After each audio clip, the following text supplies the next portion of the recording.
biggest mistake I ever made in security. Go. One of three things. Is it I deleted 40 million copies of Word once? I deleted McAfee antivirus on all instances of NT 351 and 4.0, or I deleted 7 million credit card numbers. I'll let you decide. You're listening to CISO Series Podcast, recorded in front of a live audience in Boston.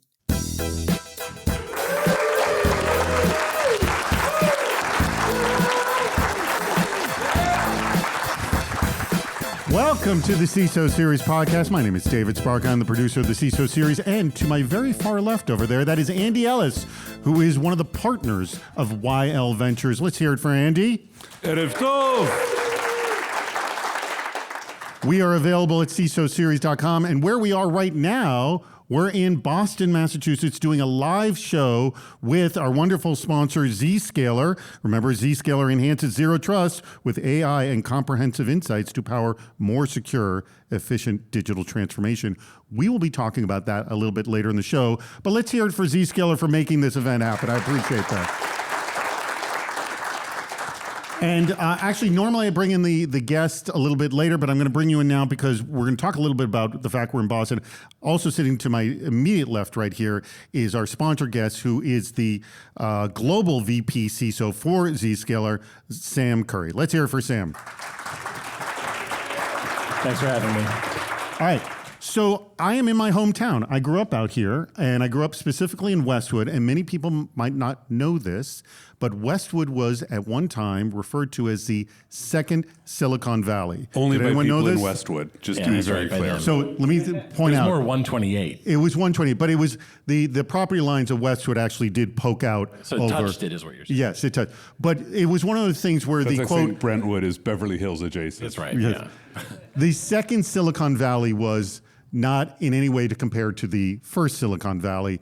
It was extremely tiny. If you drove through it on 128, you would, and you blinked, you missed it, because it was, I think, only like four companies. I think Sybase and Digital were there, and I can't remember. I don't remember. This is before I moved to Boston. This is late 70s, early 80s too. But Andy, you can speak to why Boston is a tech hub now. It's really Kendall Square. Really, yes? I think the center around Kendall Square is a huge piece, and Waltham is where people who didn't want to drive into Kendall Square ended up. They move out. They move out. They right? move from the center and go out. Especially as real estate in Kendall Square is ruinously expensive. But that's where you see a lot of the big biotech firms and some of the really big tech companies, you know, the FANGs or the Mangas or whatever we're calling them these days. Well, here's the thing. I grew up, Westwood is a small town, and when I mention to people that I grew up there, everyone's attitude is, oh, I can't afford Westwood. We were the local joke when I lived here, and it is definitely not the local joke anymore. I mean, Kendall Square was also a joke when back then. Like, it was an industrial park in need of nuking, and now it's like this amazing high-tech and very expensive place to live. We both worked there. And we both worked there. Yippee! Look what came into my inbox. Quote, you know when you're really jet lagged and really tired and the cogs in your head are just moving that little bit too slow? That's me right now, end quote. And that's actually a quote from Troy Hunt, who started out his blog post about getting fished for his MailChimp subscriber list. And by the way, for those who don't know Troy Hunt, he started the Have I Been Pawned site, and he's quite an influencer on site. So he's a savvy guy. But he had a moment of weakness, and that's all it took for a highly automated scheme to grab the list. Now, to his credit, Hunt quickly published a very transparent account of how it happened. Now, this proves that even the best of security professionals can have moments of weakness. We heard about 3 right at the beginning of the show from Sam here. That was just stupid, though. Those were just stupid. Okay. Yeah, those aren't weak. Those are just bad ideas. That's right. It was dumb.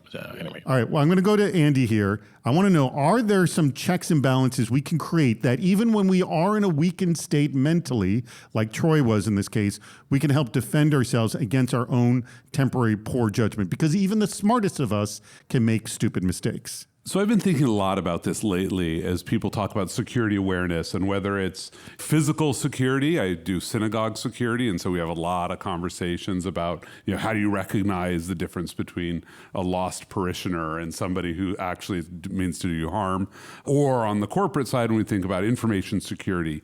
And I think that the biggest challenge is we try to rely on observation. And I think about so much of security awareness training is trying to teach you how to notice. And what we should really be talking about is what to do. Like, I don't care if you can spot the fish. I think you should have a plan for what are reasonable actions I will ever take and what are the unreasonable actions I will take. And I look at it this way, like I have to do DocuSigns. I have to do a lot of DocuSigns. I sit on a lot of boards, and like every quarter, there's probably like 3 or 4 things that come across my inbox. I will tell you, in addition to those 3 or 4 things coming across my inbox I need to sign as a director, I have about 100 things pretending to be from DocuSign. I can't rely on my ability to detect, so I have to rely on my ability to decide how I'm going to do things. Right? So it's like, I know that if I interact with a DocuSign and it asks for credentials, something's already gone wrong. Like, recognize the fish at that moment. Like, I never will type in my credentials unless I was expecting to. Well, directly off of an email too, but when you're clicking on an email. But like, I know exactly the reasons why I would need to interact with my credentials. I have a tab open to a document I've been managing, and I go over to it and it says, oh, like, you need to sign back in. Great. If I open up a new tab and it asks me for credentials, to me, that's an action I shouldn't take. So I've trained myself that that's the moment where now I have to stop and think about it. Okay, that's a good example. Sam, I throw this to you. Again, we can be in weakened states, make stupid decisions. Are there some sort of ways you sort of protect yourself, even knowing you could do that? Yeah, first of all, I love what Andy said there. The actions thing are that's what should set off the little hairs on the back of your neck. But I'm reminded of all those biases, the human biases that we all learn about, and yet we still fall for them. It's human behavior. Ultimately, humans behave like humans. So that's why I like the advice in particular. But I think there's more to unwrap in that. I don't think we're really taking enough to take self-care seriously and mental health in our industry. So if you're in that state, we have to teach people it's okay to take a break. And it's okay not to be working under those conditions. But even then, it could have happened. And I think that's super important. Here's the thing that I've done for myself. I don't do anything financial late at night because I chronically make mistakes. And it's just like if I have to write a contract or deal with something financial, I'll do it in the morning. That's always my attitude. It's a great model. Let's look under the hood. All right. We're going to talk about quantum computing, and I do not want people to run. All right? Stay where you are. Okay. Because we're going to make it digestible, I promise. Andy's going to help here in a second. But let me set this up. What dangers would arise if malicious hackers gained access to a quantum computer? Now, this question came up on the cybersecurity subreddit in the wake of Microsoft announcing its Majorana topological core chip. Commenters were quick to point out that the current state-of-the-art chips are still thousands of qubits away from being able to break traditional encryption. And last year, NIST released a set of quantum-resistant encryption standards, although it's unclear if any would survive contact with a quantum computer in the years to come. But how easy would it be to completely break through most security systems? Now, the current systems we have, and I'm going to get into more of that, but I want to talk, though, about what is quantum computing, because it confuses a lot of us. It confuses me. And we were talking about this earlier, Andy, and I likened it. I said, is this kind of like 1,000 monkeys in front of 1,000 typewriters? And you said, no, that's kind of version 1.0, and we're at version 7.0. So explain. So I think the easiest way to think about it is 2 different models I'm going to put in front of you. So one is just how to think about the math involved, which is there's a bunch of problems that are easy to check the answer, but hard to find the answer. And so the simplest answer is, prime factoring is if you take a number that is a multiple of 2 primes, If I tell you what the 2 primes are, it's really easy to do the math and be like, yep, that is in fact a multiple of those 2 prime numbers. But if I only give you the answer and say, go find the 2 primes, that's hard to do. And so these take what we call non-deterministic polynomial time. It takes polynomial time to check the answer, but it is undetermined whether you can do it like the first time or you have to do it for a long period of time. And so what quantum computers do is solve problems like this much more quickly. And the best way I had it described to me, it's like listening to a computer sing, and it's seeking harmony. And so if we look at these row of people here, and each one of them is a voice in a choir, and we're trying to produce the Ave Maria. We know what the Ave Maria sounds like, but we don't know what each one of them is supposed to sing. But they start singing and they can hear each other. And at some point, they'll reverse engineer the Ave Maria without ever having seen the notes. And the moment they do, we're like, you got the Ave Maria, great, write down what you just sang. And so now we know what each person is singing, and that gives us this hard to generate answer, like sitting here cold, if you said like, draw for every singer what they're supposed to sing, that's a hard problem.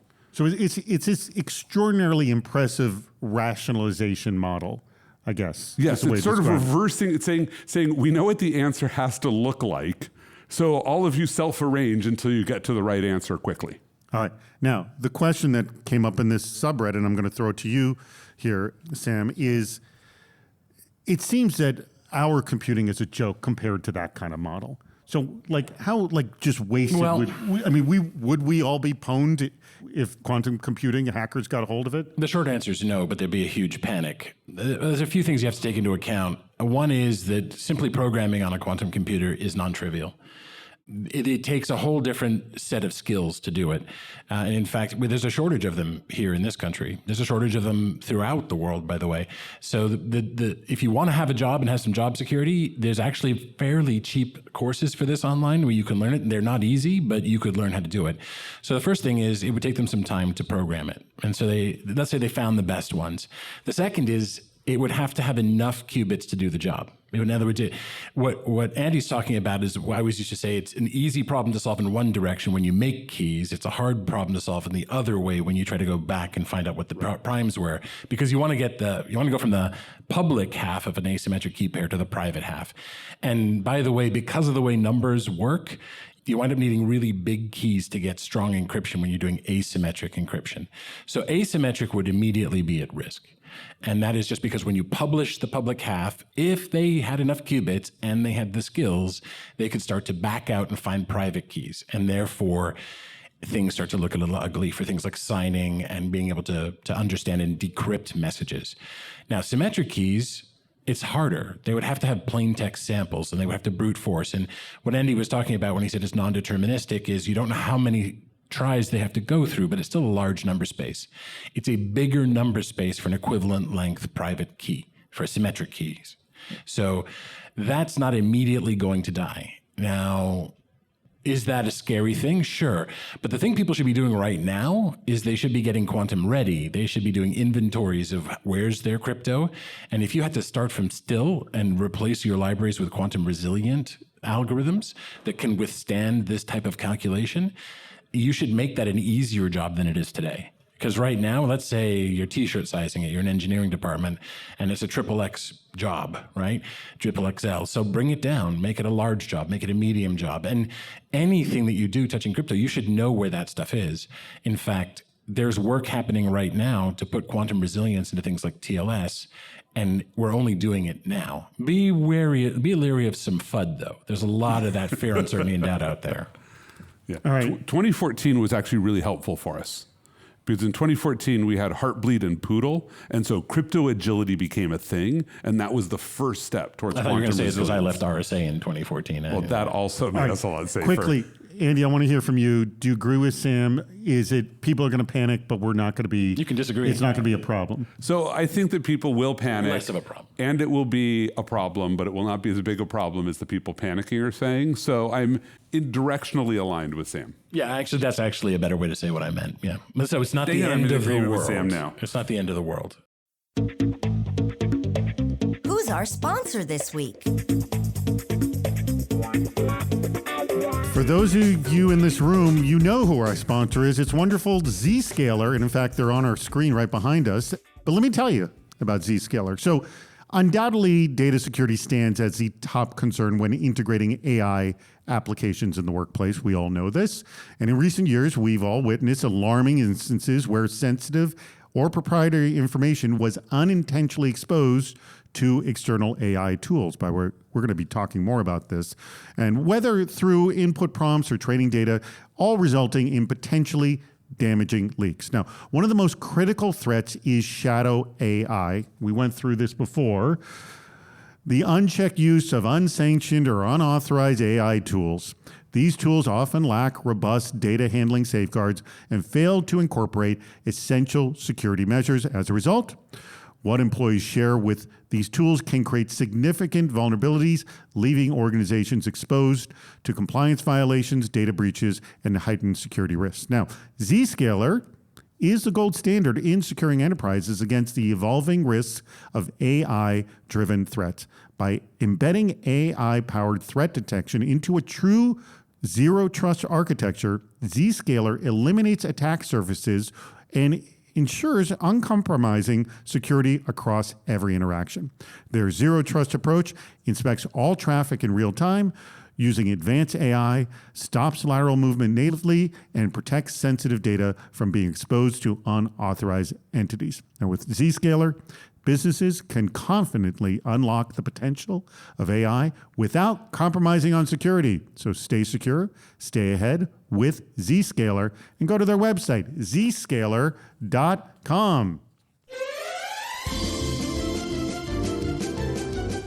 It's time to play What's Worse? All right. For those of you, you've all listened to this show before, and you know how this game is played. What we have is we have two bad scenarios. These are submitted from our audience members, so thrilled that they send them in. We'll always make Andy answer first, and then you can agree or disagree. And I think you're going to like this one, Andy, because it's kind of a different take than we've done before. As long as it's not another ranked choice one like the last one we did 2 weeks ago. Okay. This one I will just say is different than any one we've ever done before. Okay. All right? As long as we don't have to take notes It comes from a past guest we've had on many times. Risk calculation. We literally had to take notes to keep track. You don't have to. You trust me. You don't need to take notes for this one. Okay, this comes from TC Niedzilkowski, who's the head of security and IT over at Open Door. All right, here's your situation. Andy answers first. You're going to answer second. And then I'm going to the audience for applause to see what you like. All right, scenario number one. Your company has no engineers nor any ability to acquire competent engineering. None. And by the way, I'm going to say you're a sizable business. You're not like a small business. So ChatGPT is my engineering team. Gotcha. That's the best you can do. Or, well, ChatGPT may be the answer here. Or your company has no lawyers, no ability, nor any ability to acquire competent legal counsel. So between those two, which one is worse? Not having lawyers. Not having lawyers? Much as I hate lawyers. Sorry if there's any lawyers in the room. But let's just be clear. If you don't have any lawyers, I question how you are validly incorporated in the location in which you're doing business, how you're correctly employing people, like the amount of liability you're going to expose to for not having any competent lawyer at all. Like, where are your articles of association? How are you dealing with who makes decisions and interacting with local governments? Like, you can't exist as a corporation without a lawyer, let alone produce a product. There are many businesses, now I did say this was a sizable business, but there are a considerable number of businesses that do not retain a lawyer and survive. I am a small business myself, and I have 3 separate lawyers, depending on what I need them for, that are all, when I need a thing, I go get a thing from them. It's all transactional, but I could not legally do business in the Commonwealth of Massachusetts. You don't have any engineers on Andy Ellis' staff? No, just me. Just you. And you could argue whether I count. All right. So he says having no lawyers is far worse. So I'm going to agree with him, but originally my initial gut reaction, if you'd asked me first, I would have said something different. I had some time to think about it while he was talking. Hold on, what was your first gut reaction? My first reaction was, we're going to be using ChatGPT for something. Can I use it for legal? Yes, you can. No, hang on. Yes, you can ask legal questions. Yeah, you can. However, by the way, I've done it. However, it won't stand a shot at in court standing up for you and dealing with torts and art and negotiations. I mean, what are you gonna park it there with a speaker? But hold it. You're doing, I'm just making arguments here. You're doing business every day. You need engineers every day. To a you don't point. need a lawyer David, every day. you also don't have to be do me a high favor tech. for a second? Look behind you. What do you see up there? Logos. Okay. I'm sure the Zscaler that you have It a mark says TM right next That's to a it. registered mark. Yes. Like, Well, the TM is different from an R, but yeah. yeah. But no, but I honestly was thinking with engineering, ChatGPT can actually teach you that, so you wouldn't be purchasing skills. I mean, you try to roll a product out, it might take you a bit longer, but you can also go into business not doing a technical thing. Yes. Businesses can survive without a lawyer and an engineer. They do that. Oh, absolutely. It's happened.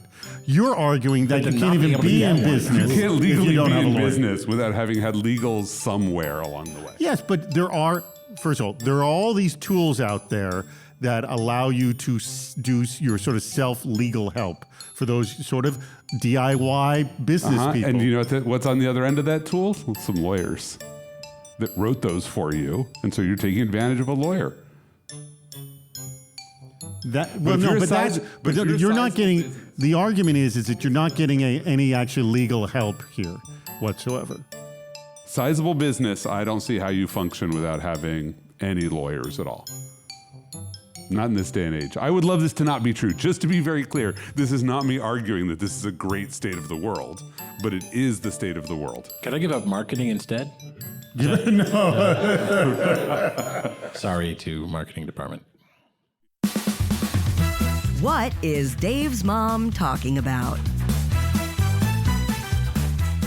All right.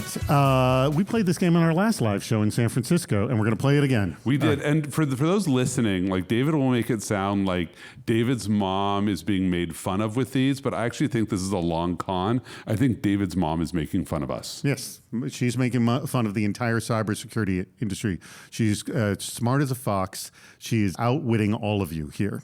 So I asked my mother to explain some cybersecurity terms. All right. I said the term, and she made her best effort to describe what it is. Surprise, surprise, my mother is not in cybersecurity. There was no other prompting I did at all, and all of her answers, I will admit, are varying degrees of wrong, okay? So some do have an element, and I'll mention that if there's an element that is correct in it, but this is a reverse logic game. You all know these, everyone in this room knows these terms, but what you have to do is to try to figure out, like, if I didn't know this, how would I describe it?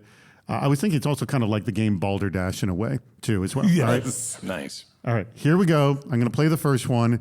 By the way, if they don't get it right, I toss to the audience, see if you can figure it out. It's a hair item that keeps your hair in place in the wind. Keeps your hair in So place. I'll just tell you, this is obviously 100% wrong. So A net. A hair item could be a net, a clip, a hair net. Okay, you're getting some. Net.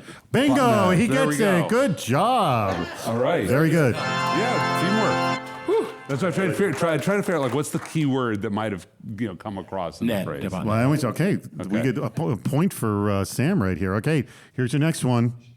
Some people get information and they're able to go further, and the rest of us don't know. And I would say there's So it some sounds like- element of that's It correct. almost sounds like insider Threat trading, information insider or threat feed or something like that? No, let me play one more time. Some people get information and they're able to go further, and the rest of us don't know.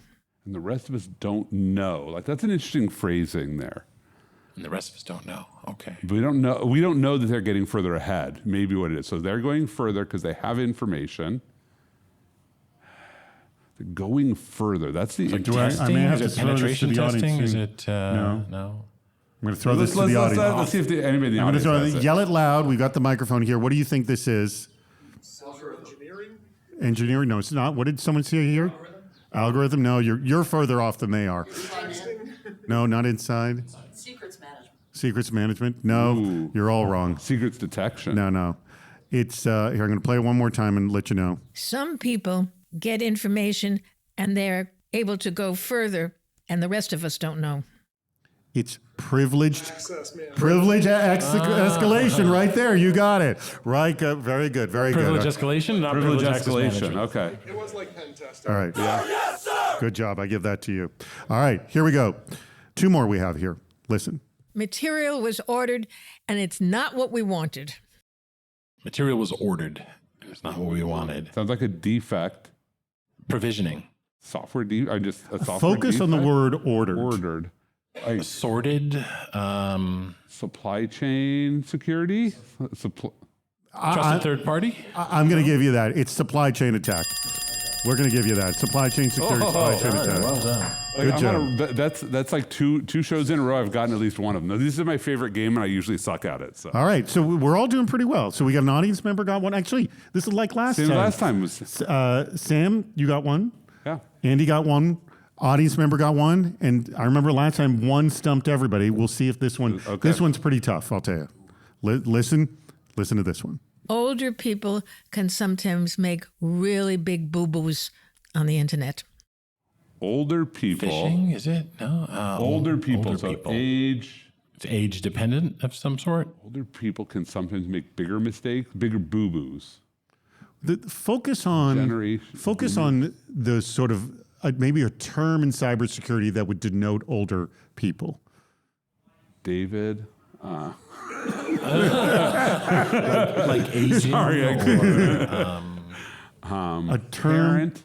Well, it's one word I'm thinking of in particular, and that will kind of set it off for you. Oh, just like grandfather. Hold on, no, you were there was you're going well with the Great. No. Granular? No. Anyone wanted to try this in the audience? Anyone have an idea? Let me play one more time. Older people can sometimes make really big boo-boos on the internet. Anyone? This is gonna be like last time. Nobody's gonna. No. It's a Something maturity? no. That's gray hat hacker. There you go. Wow. Yeah, I know it was a tough one. By the way, That term nobody uses anymore. Like I know, but it was. I told you it was a tough one. It was. Yeah, tough. there's no such thing as gray. I do want to It's acknowledge. black hat. I didn't want to put her on the spot, but my mother is here in the audience. Good job, She's by the out way. there, so everyone's appreciative of that. And she's a good sport for putting up with this. Please, enough. No, more. All right, today's topic is generative AI, because of course it is.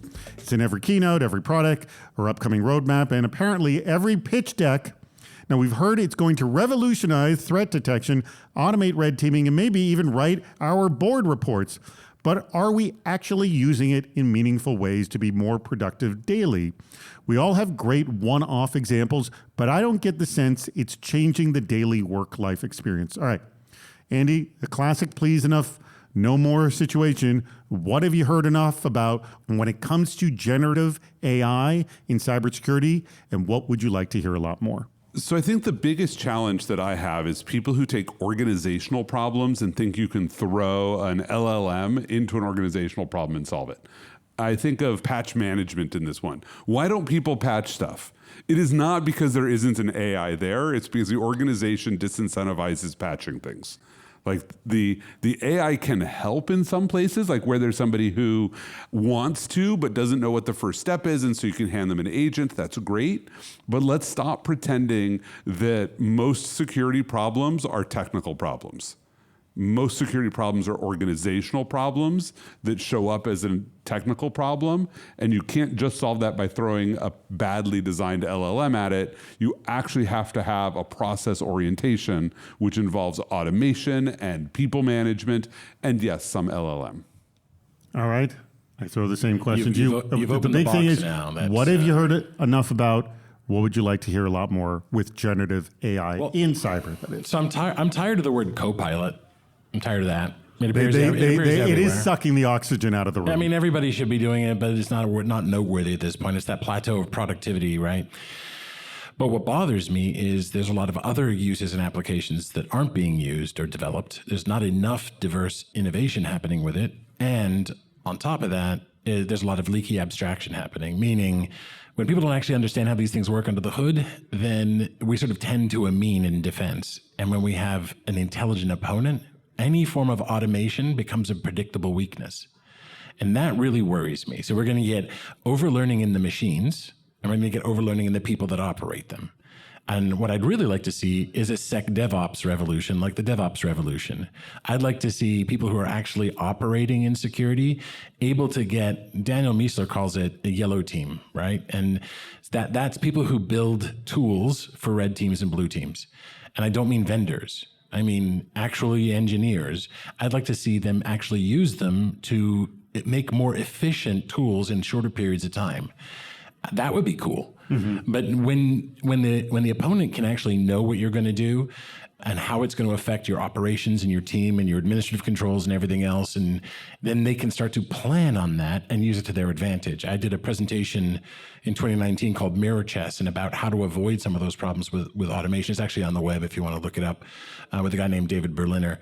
This is a problem, and it bothers me. I'll give you an example just in the thought leadership domain. I actually asked ChatGPT, I said, I want to do a thought leadership piece on OT and IoT, and I don't want it to be on the standard things people talk about. I'd like it on these 4 things, and I wrote about those 4 things.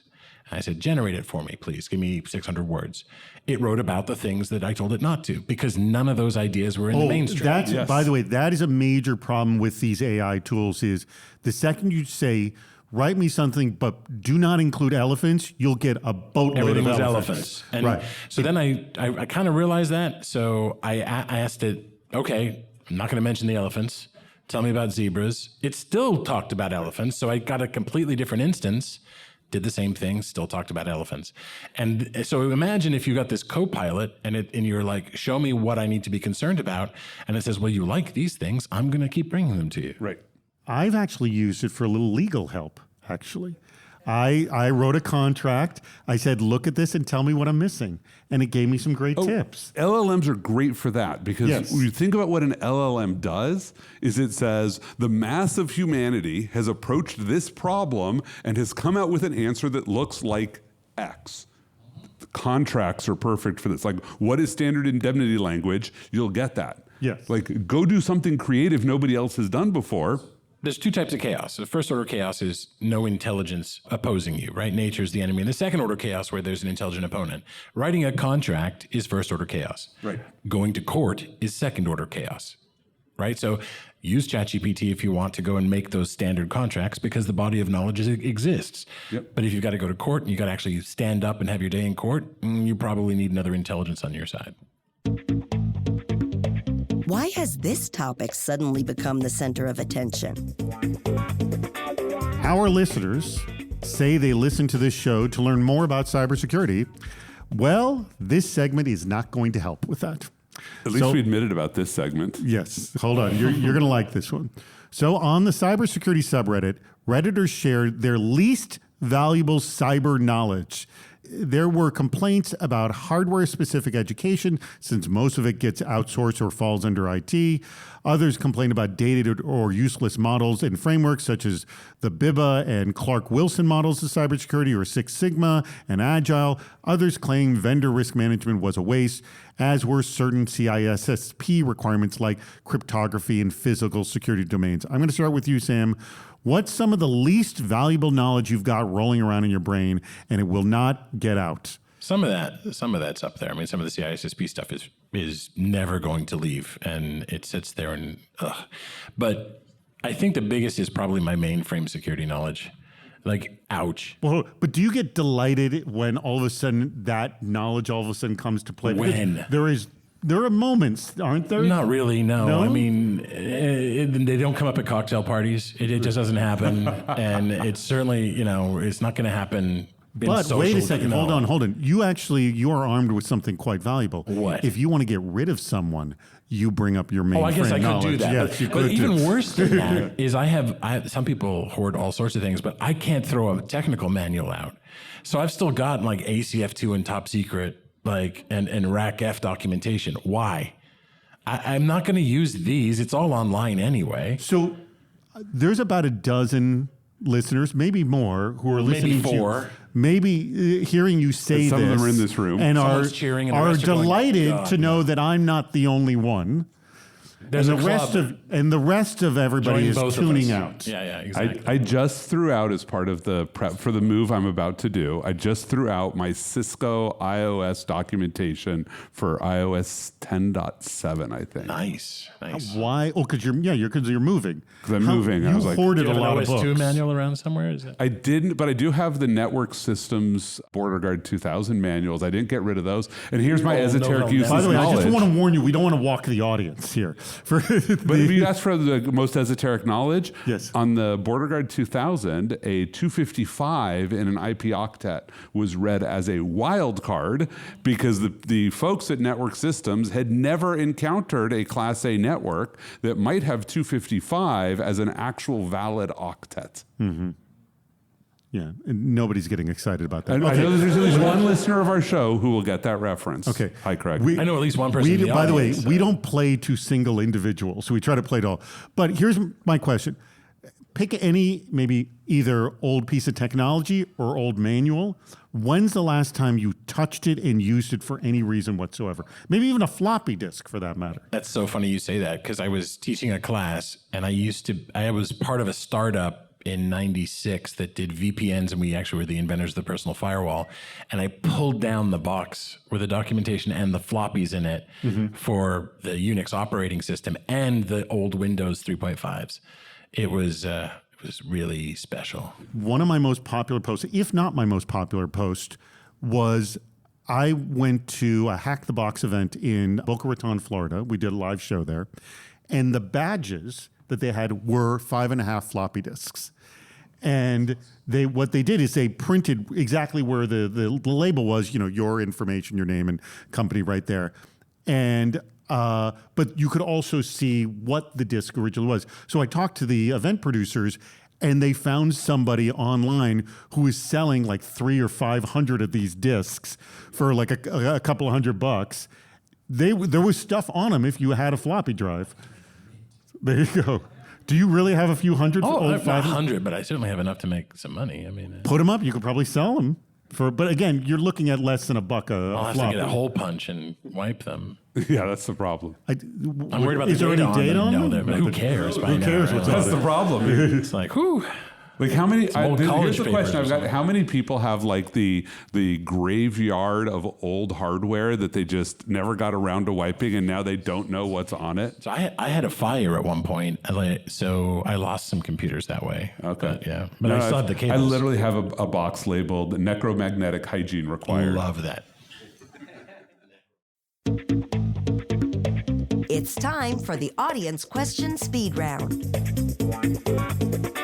All right, I have some questions here from these audience members right here, and we have just a few minutes left. We're going to get through as many of these as we can in the little time that we have. So please, quick responses on these. Now, this one I like is fun. This comes from Brooke Ward of Grip Security. I understand Brooke is over there. Brooke is, I think, day 3, you said, on the job? Correct. Welcome, Brooke. Day 3. Welcome, Brooke. All right. I thought this was an interesting question. When you go to a cyber networking event like this, I mean, you had a purpose to come, but say you weren't doing a recording. Do you have an agenda when you actually come to a cyber networking event, or I just looking to meet people and that's it? It's as open as possible. No agenda for me. No agenda. Oh, I absolutely have agendas. I'm just not telling you all what they are. Oh, come Because on. that would defeat the purpose. So some of the agenda is I'm trying to make some connections. Who else am I going to reach out to later? But I think that's the other. Planting- Networking or agenda. So planting thoughts in people's heads, because part of what I do is help build demand within our portfolio. Right. So I want people thinking about certain problems. So you are the problems that your portfolio is solving. Yeah. You want to sort of I'm let going to them mention know. that they exist, talk about them from time to time, and if they resonate, great. Well, I mean, that's what any vendor does when they pitch. No, that's what every vendor should do. What most of them try to do is sell rather than That is a good just- point. Very good point. Interesting. This came up, and I was writing about this as well on LinkedIn about my thoughts on RSA. The number of times people I spoke to, and this is not me walking up to a booth, but just gave me their vendor pitch without really me asking for it. And I was sitting there waiting for them to stop talking. That's a Have you little had- like turning up for a date and standing on the front step naked. Like, Let me show you Sam, what I wait, got. have you Should be- done should this, be- Sam? No, Wait, have you no, done but that? I think a little more subtlety is required, like. All right. So hold it. So you say you don't have an agenda. Why don't you have an agenda? Because for me, I like connecting with people, and usually I'm going there and I'm actually looking around the room to see who I'd like to know and find a good conversation. I do enough of the schmoozing for corporate events, and even at those events, I'm still looking for the same thing. The funny thing is, I have this thing even with my team. I say, "What's the time at which you're looking for the exit to go find a smaller group or recharge?" Like at some point, everybody goes from being an extrovert to being an introvert. You may be the person who's there closing the place, but some folks, there's like right at 6 p.m. when it starts, and some is like 7, 8, 9. Usually for me, it's about 7:15, 7. All right. Here's another question. All right, we got a few more. Let's go through these quick. From Murad Sit of Cyber Cedar Advisors, what are the reasons you've dumped a tool? I'm sure there's many. Give me a few. Either one of you, jump in. It was shelfware. Shelfware was Just didn't get deployed. Yeah, didn't get deployed. Is that the most common reason? not the most common. I think probably vendor promises didn't hold up. Okay, that's a good one. Vendor tried to blackmail or extort me. That's They never fun. Had the product in, and we're like, "Oh, look, price went up, feature went up, whatever it's going to be." Like, nope, I will go Hold spend on, it. is that the most common reason or just one good reason? In my career, the number of times we've done that was pretty big. F-Secure, we did that too. F-Secure was like, "Oh, here's how much money we're going to charge you for licenses for SSH," back when that existed. And we were I like, used to be on the board of SSH. yeah, sorry. And we No, were no, like, you were right. And I we were went like, after. and I literally for a long time I have the box with the licenses in it for Akamai, because we then stopped using them, for like 10,000 unlimited use licenses forever. And they were like, once you cross 10,000 servers, you have to start paying us an inordinate price. Yeah, we dumped them and went to OpenSSH very early on. All right, next one. All right, this comes from Tim Armstrong at K-Logics. They are a VAR. So they want to know, you have a contact with a VAR, you have your first meeting. He wants to know, what should the second contact from a VAR be? Am I the vendor talking to the VAR or the buyer talking to the VAR? I'm sorry, the buyer talking to the VAR, not the vendor. What should, so you had an initial meeting, they told you what their offerings, how they could possibly help It should you. be about me. Yeah. I mean, it should be about what my biggest risks are, what my reference architecture is, and how I'm going to mitigate the risks in my risk registry. I mean, I think that's a piece of it, but I think a really big piece is like, why am I going to buy through a VAR, and why you? Like, because the answer is like, I can buy directly from all of these companies, and we're not in an era where you have secret knowledge about the companies that isn't really out there if I'm not willing to do. So what value do you provide as a VAR that is not It just... is in the title, and hopefully they're doing that. It's called value added. Yeah, that's a resell. marketing phrase. ask for what that So is, what yeah. is that actual value that you're going to provide? Well, hopefully you're getting that in the first meeting. You want to know. In the first meeting, they're going to pitch me on some things about value, but I really want to understand, like, as we go forward, like, what is the value besides you're going to negotiate a slightly better rate on the contract for me? Or it's faster to do business. Yeah, yeah. But a lot of vendors are channel only or try to be channel only. And so that says that I have to work through you. Why you versus another VAR? Exactly. Okay, let's close out with this one. This comes from Maria Tegero of Zscaler. So AI has gone from noun to adjective. All SaaS apps now have some AI tool, it seems. Its usage is happening, though, before policies are applied. So I'm talking about not the ones that are AI-centric, like a ChatGPT, but just whatever SaaS tool you're using that has it. So how do you approach security on the ones that, all of a sudden, all these SaaS tools we have AI applied? You know what I love about this question is that 5 years ago, we just asked this question about SaaS. Like, everybody's just using SaaS and we don't have a policy about it. And how do we discover like who's using what? And now we're like, we just assume that we're like SaaS native companies and now all SaaS is using AI. And it's the same exact question. At the end of the day, here's the answer. The business is going to adopt technology faster than you can plan for it. So you had better figure out how you're chasing the business and supporting them, not chasing them to slow them down. Was the question about how do you onboard it, or was Well, it? it's more of you're not onboarding. It's already, you onboarded it a while ago. Now the tools they're already using have AI in them, and you haven't applied policies. You may have applied policies to Copilot, ChatGPT, and whatnot. These are the AI sort of centric tools, but you've got these other ones that have got AI slapped on. Yeah, we did that with cloud too, even IaaS as well, and PaaS. Yeah, I think at that point you accept it and you just go enumerate the risks. I once joined a company and in my first week was asked, hey, we're moving from a data center to AWS at the time. And they said, can you do an assessment of it? And I said, yeah, sure. I did an assessment. I said, here are the risks. But I had said up front, we just have to make a business decision about accepting these risks. There's also risks in the data center. And somebody just literally looked at the list of risks and said, Sam says we can't move to the cloud. I'm like, that's not what I said. Yep. Right? Like, this is explicitly. But it's always fun to get the blame, isn't it? Yeah, but the point is you then need to just accept that it's a fact. You need to go through and understand what the risks are and get a strategy for it. Well, that brings us to the very end of the show. Let's hear it for my two guests, Sam Curry and Andy Ellis. And let's also hear it from our wonderful sponsor, that's Zscaler. Let's hear it for them. Remember, they're going to help you out with your AI, zscaler.com. I want to thank Zscaler for bringing us out here to Boston, my hometown. We're thrilled to come back here. It was a lot of fun to talk with both of you, Sam and Andy. Are you hiring over at Zscaler? Yep. You are? So there is a jobs board There's there? actually a jobs page on our website, so go check it out. And can people contact you if they find a job? Anybody can contact me for anything unless they're selling something. If they are, then they should at least demonstrate that they care about more than just pitch. Well, but it's someone just looking like for you getting pitched, right? It's not an assault. Well, looking for a job, they're kind of selling themselves. That's but that fine. you're okay That's with. fine. I'm fine with that. Look, I'll help anybody who's trying to get by in cyber. Well, great. Well, thank you so much. Thank you, everybody, for coming on out tonight. And huge thanks to Zscaler. Thank you for contributing and listening to the CISO series.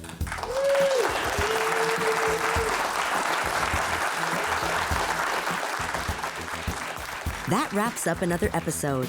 If you haven't subscribed to the podcast, please do. We have lots more shows on our website, CISOseries.com. Please join us on Fridays for our live shows, Super Cyber Friday, our virtual meetup, and Cybersecurity Headlines Week in Review. This show thrives on your input.